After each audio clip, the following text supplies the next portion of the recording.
وآتاهم من لدنه فضلا كبيرا. أما بعد، أعوذ بالله من الشيطان الرجيم. بسم الله الرحمن الرحيم. ورفعنا لك ذكرك. قال الله تعالى في شان حبيبه: إن الله وملائكته يصلون على النبي يا أيها الذين آمنوا صلوا عليه وسلموا تسلیما. مل کے محبت سے پڑھیے: الصلاۃ والسلام علیک یا رسول اللہ. سارے مل کے پڑھیں: الصلاۃ والسلام علیک یا حبیب اللہ. الصلاۃ والسلام علیک یا سید المرسلین وعلی آلک واصحابک یا شفیع المذنبین.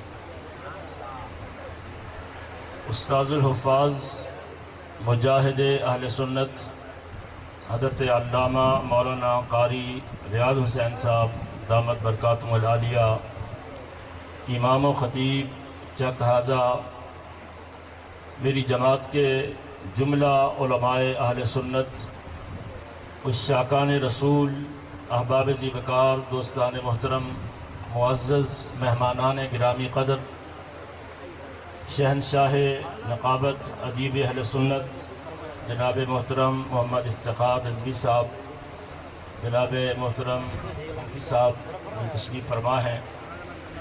میں مبارکباد پیش کرتا ہوں کہ ایک عرصے کے بعد پھر سے یہ سلسلہ جاری ہوا. انجمن نوجوانان اہل سنت چک حاضہ کو، کہ جنہوں نے بھرپور محنت کے ساتھ آج کی اسکول پاکستان عظیم الشان محفل نعت کو سجایا. اللہ کریم تمام احباب کے اس نذرانہ عقیدت کو قبول فرمائے. جن بزرگوں نے سرپرستی فرمائی، دوستوں نے تعاون کیا، نوجوانوں نے محنت کی، اللہ تعالیٰ قدم قدم کے بدلے ہزاروں رحمتوں اور برکتوں سے مالا مال کرے. الحمدللہ عظیم الشان اجتماع ہے. قرب و جوار سے، دور دراز سے بھی احباب تشریف لائے ہوئے ہیں. ماشاءاللہ بڑی اچھی ٹھنڈی ہوا بھی شروع ہو رہی ہے. آپ احباب اسی محبت و الفت کے ساتھ تشریف رکھیں. انشاءاللہ عمرہ کی قرآن اندازی بھی ہوگی اور وطن عزیز کے نامور مقبول و مشہور شناخواں حضرات تشریف لائے ہوئے ہیں. باری باری آپ حضرات کے سامنے عقیدت کے پھول نچھاور فرمائیں گے. اسٹیج پر جتنے بھی علماء اور دیگر احباب تشریف فرما ہیں اور اپنی محبتوں کا اظہار فرما رہے ہیں، میں سب کے لیے دعا گو ہوں. اللہ کریم سب کے علم و فضل میں، مال و جان میں برکتیں رحمتیں عطا کریں. انتہائی اختصار کے ساتھ دو چار باتیں عرض کر کے میں اجازت چاہوں گا. دوستان محترم، ہم اس آقا کریم صلی اللہ علیہ وآلہ وسلم کی ذکر پاک کی محفل میں حاضر ہیں. یہ عظیم الشان محفل نعت اس آقا کریم کا ذکر پاک ہو رہا ہے کہ اللہ کریم نے جن کو عظمت، شان، رفعت، فضیلت، افضلیت جو عطا فرمائی، وہ کسی نبی رسول کو عطا نہیں کی. میں قرآن و حدیث کا خلاصہ آپ کے سامنے رکھ رہا ہوں کہ ہم اس آقا کریم کے غلام ہیں. اور توجہ کیجئے گا کہ آج جو ہم بچے ہوئے ہیں یہ بھی لجپال نبی کا صدقہ ہے.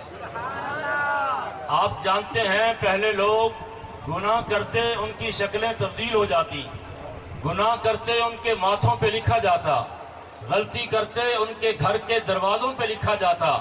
لیکن آج جو ہم بچے ہوئے ہیں یہ لجپال نبی کا صدقہ ہے. دوستان محترم، ہم اس نبی کے غلام ہیں کہ جن کا بلانا خدا کا بلانا ہے، جن کی رضا خدا کی رضا ہے، جن کا پھینکنا خدا کا پھینکنا ہے. میں یہ قرآن و حدیث کا نچوڑ آپ کے سامنے رکھ رہا ہوں. دوستان محترم، میں پھر عرض کرتا ہوں، ہم نے اس نبی کا کلمہ پڑھا ہے، ہم اس نبی کے غلام ہیں، اس آقا کریم کے ذکر پاک کی محفل میں ہم حاضر ہیں کہ جن کا بلانا خدا کا بلانا، جن کی رضا خدا کی رضا، جن کا پھینکنا خدا کا پھینکنا، جن کا ذکر خدا کا ذکر، جن کی محبت خدا کی محبت، ارے جن کا دیدار خدا کا دیدار ہے۔ اللہ کریم نے ارشاد فرمایا یا ایھا الذین آمنوا استجیبوا للہ وللرسول اذا دعاکم، اے ایمان والو جب تمہیں اللہ اور اللہ کا رسول بلائے تو فوراً حاضر ہو جاؤ۔ غور کیجئے اس آیہ مبارکہ میں بلانے والے دو ہیں، للہ وللرسول، اللہ اور اللہ کا رسول، لیکن جو بلانے کا صیغہ آیا ہے وہ واحد کا ہے۔ دائی دو ہیں، بلانے والے دو ہیں، لیکن صیغہ واحد کا آیا ہے۔ رب بتانا یہ چاہتا ہے کہ میرے محبوب کا بلانا حقیقت میں میرا بلانا ہے۔ اس لیے تمام صحابہ کرام کے لیے یہ حکم تھا، اگر کوئی صحابی نماز پڑھ رہا ہوتا، تیرے اور میرے آقا کریم آواز دیتے تعال یا عثمان، تعال یا علی، تعال یا طلحہ، وہ صحابی رب کی نماز پڑھ رہا ہوتا، خدا کا حکم یہ ہے کہ وہ اپنی نماز اسی جگہ چھوڑ کر سرکار کی بارگاہ میں حاضر ہو۔ آقا کریم نے ارشاد فرمایا میرے غلام جاؤ بازار سے سودا خرید کے لاؤ، جاؤ فلاں کو بلا کے لاؤ۔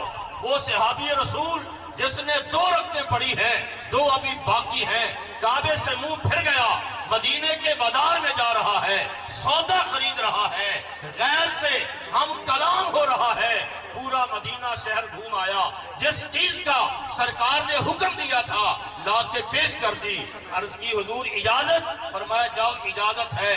اب وہ جائے جہاں سے نماز چھوڑ کے آیا تھا وہیں سے جا کے دوبارہ شروع کر، جہاں سے نماز چھوڑ کے آیا تھا وہیں سے جا کے دوبارہ شروع کر دے، سجدہ سہو بھی نہ کرے، اس کی نماز مکمل۔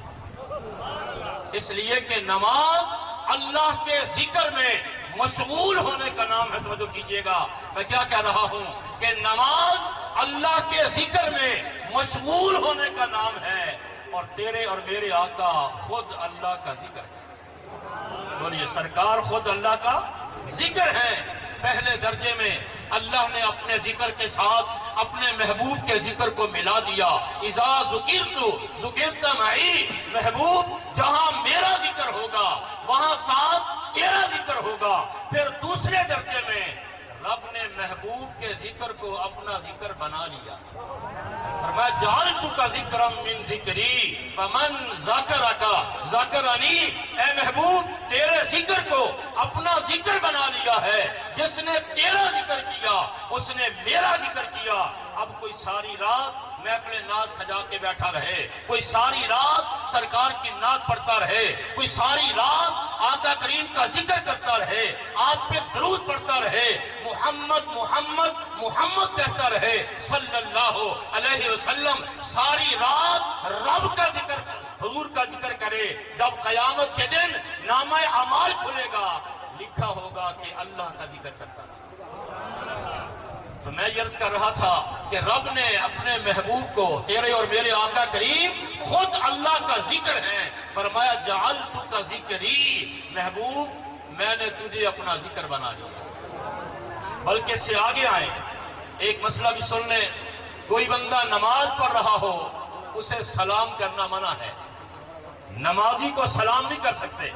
اگر کوئی سلام کر دے تو نماز پڑھنے والے کو جواب دینا منع ہے، یعنی نماز پڑھنے والے نے کسی کو سلام کیا یا کسی کے سلام کا جواب دیا، دونوں صورتوں میں نماز ختم ہو جائے گی، نماز ٹوٹ جائے گی۔ لیکن آئیے اپنے آقا کی شان دیکھیے، اپنے نبی کا مقام دیکھیے۔ ایک آدمی نے نماز شروع کی، دونوں ہاتھ اٹھائے، اللہ اکبر، یا اللہ پوری دنیا سے ہاتھ اٹھا کر تیری بارگاہ میں حاضر ہوں، سورہ فاتحہ پڑھی، سورت پڑھی، رکوع میں گیا، سجدہ کیا، پہلی رکعت مکمل کی، دوسری مکمل کی، تیسری مکمل کی، چوتھی رکعت مکمل کی، پھر اس نے اعلان کیا التحیات للہ والصلوات والطیبات، یا اللہ تمام عبادتیں تیرے لیے، بولیے تمام عبادتیں تیرے لیے ہیں، قولی عبادتیں، فعلی عبادتیں، مالی عبادتیں، بدنی عبادتیں، یا اللہ ساری عبادتیں تیرے لیے ہیں۔ اللہ کی توحید کا اعلان کر دیا۔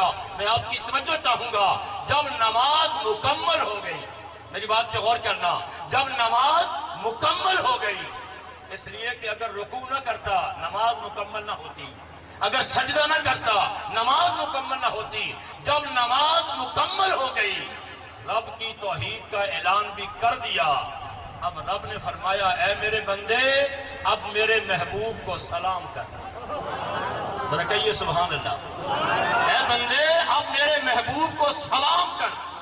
یا اللہ شریعت تو یہ کہتی ہے کہ تیری نماز میں کسی کو سلام نہیں کر سکتے، تیری نماز میں کسی کو سلام نہیں کر سکتے، اگر سلام کرے نماز ختم ہو جائے گی۔ فرمایا ہاں میری نماز میں تم کسی کو سلام نہیں کر سکتے، لیکن میرے مصطفیٰ کو تم نے غیر سمجھ لیا ہے۔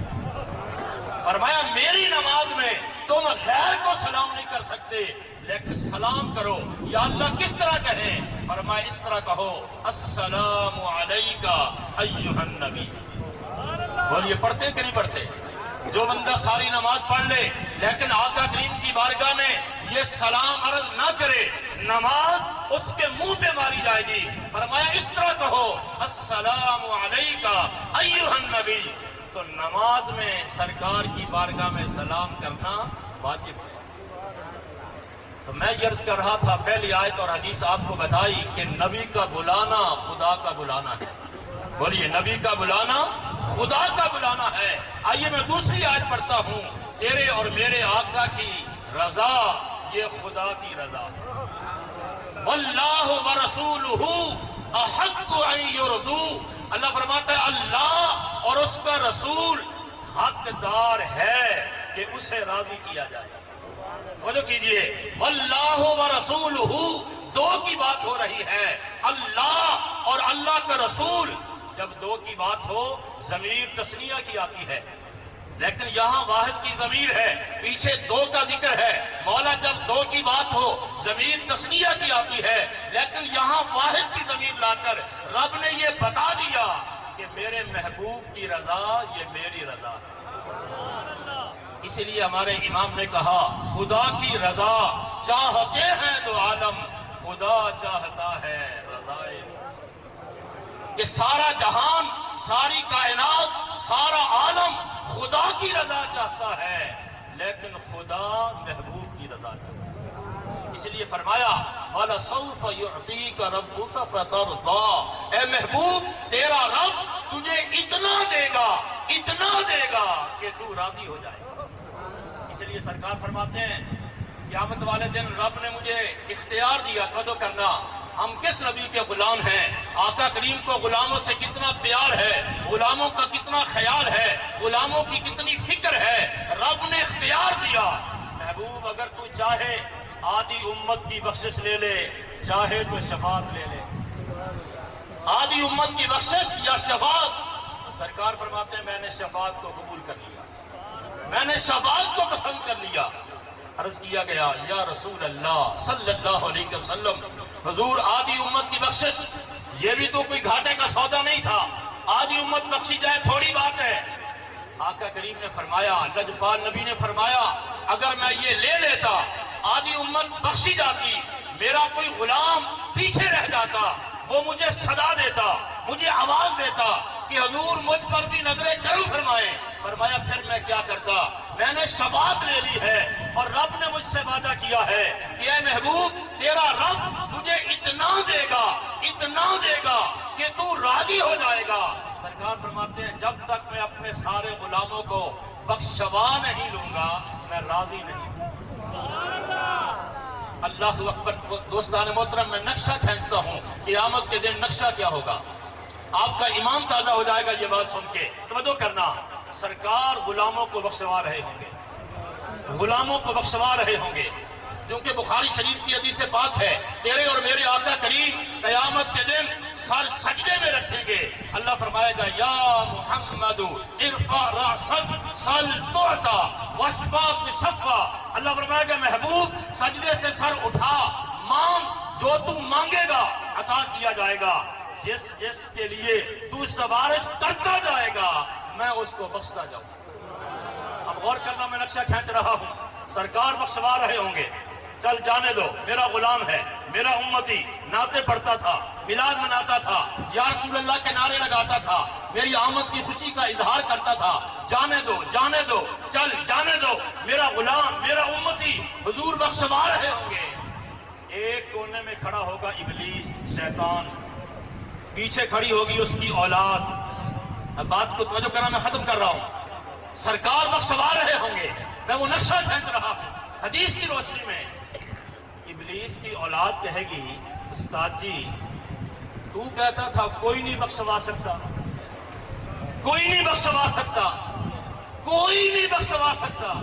یہ تو سارے جا رہے ہیں، یہ سنی، یہ تو سارے جا رہے ہیں. یہ سرکار کے غلام، یہ یا رسول اللہ کے نعرہ لگانے والے، میلاد منانے والے، یہ بابا فرید کے ملنگ، یہ داتا علی حجویری کے غلام، یہ تو سارے جا رہے ہیں. تو پتہ ہے شیطان اپنی اولاد کو کیا کہے گا؟ وہ کہے گا میں تمہیں بتاؤں کہ آج محمد کا مقام کیا ہے صلی اللہ علیہ وسلم. میں تمہیں بتاؤں آج ان کا مقام کیا ہے. اولاد کہے گی تیرا ستیہ ناس ہو، یہ دنیا میں بتایا ہوتا. دنیا میں تو کہتا رہا کوئی کچھ نہیں کر سکتا، کوئی کچھ نہیں کر سکتا، کسی کو کوئی اختیار نہیں. اب تو کہتا ہے کہ میں بتاؤں محمد کا مقام کیا ہے. شیطان اپنی اولاد سے کہے گا، بات میں توجہ کرنا، شیطان کہے گا آج محمد کا مقام یہ ہے کہ گناہگار تو ایک طرف، اگر یہ میرے بارے میں بھی رب سے فرما دے نا تو رب میرے کرتوت نہیں دیکھے گا، محبوب کے صدقے مجھے بھی.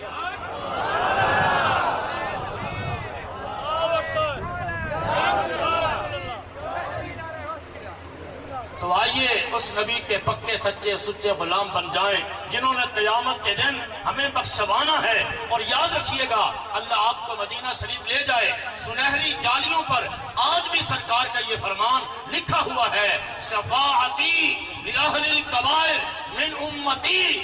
سرکار فرماتے ہیں میں تو گناہگاروں کی شفاعت کروں گا، یعنی جو نیک ہیں وہ تو اللہ کے حساب میں بخشے جائیں گے. فرمایا میں تو گناہگاروں کی شفاعت کروں گا. دوستان محترم، میری پوری گفتگو کا خلاصہ یہ ہے جو میں نے پہلے آپ کو بتایا. اس پر میں بہت ساری قرآن کی آیات پڑھ سکتا ہوں، بہت ساری احادیث آپ کی خدمت میں عرض کر سکتا ہوں کہ نبی کا بلانا خدا کا بلانا ہے، نبی کی رضا خدا کی رضا ہے، نبی کا پھینکنا خدا کا پھینکنا ہے، نبی کی محبت خدا کی محبت ہے، نبی کا ذکر خدا کا ذکر ہے، نبی کی اطاعت خدا کی اطاعت ہے، نبی کا ادب خدا کا ادب ہے، نبی کی بے ادبی خدا کی بے ادبی ہے، اور نبی کا دیدار خدا کا دیدار. میں انہی اشعار پہ بات کو ختم کر رہا ہوں.